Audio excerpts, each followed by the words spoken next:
చేసి పెట్టుకున్నాము. కలిపేసుకున్నామండి రైస్. ఇప్పుడు పసుపు వేసుకున్నాము. ఆనియన్స్లో గోల్డ్ కలర్ వచ్చింది కదా, కొద్దిగా పసుపు, కొద్దిగా ఉప్పు వేసుకున్నామండి. 3 eggs కదా,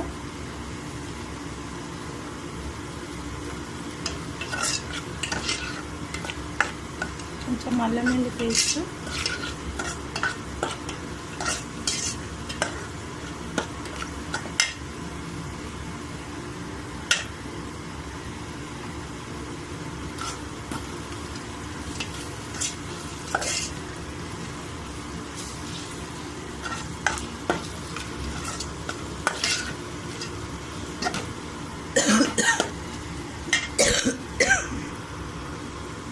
ఎగ్ వేసేసుకున్నామండి. 3 eggs వేసుకున్నాం కదా, ఇందులో వేసేసుకున్నాం. ఇప్పుడు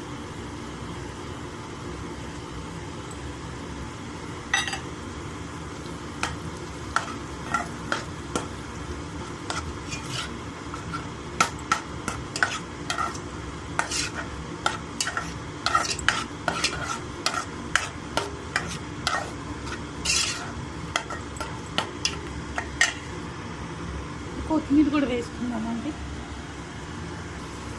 కొత్తిమీర కూడా వేసేసుకుందామండి. ఇందులో చక్కగా వేసి ఎగ్ ఫ్రై అయిపోయిందండి. ఎగ్ పుట్టు అంటారండి దీన్ని. ఆనియన్ వేసి ఎల్లో కలర్లో చేసాం కదా, ఈ ఎగ్లో ఇప్పుడు ఈ కొత్తిమీర కూడా వేసేసుకుందాము.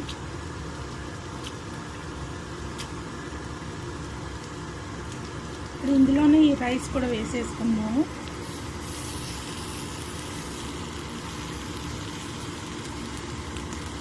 చాలా బాగుంటుందండి కమ్మగా. కొత్తిమీర కూడా వేసుకున్నాం కదా, చాలా టేస్టీగా బాగుంటుంది. మీరు కూడా ఇలా చేసి తిని ఎలా ఉందో చెప్పండి కామెంట్స్లో. ఇప్పుడు ఇందులో రైస్ వేసేసుకుందాము. సరే కదండి ఎగ్.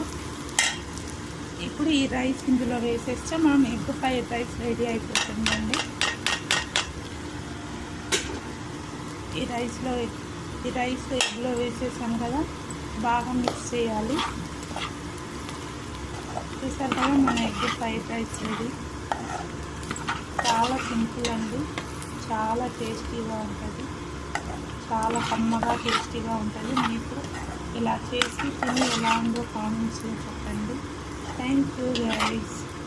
2 minutes అయిపోతుందండి.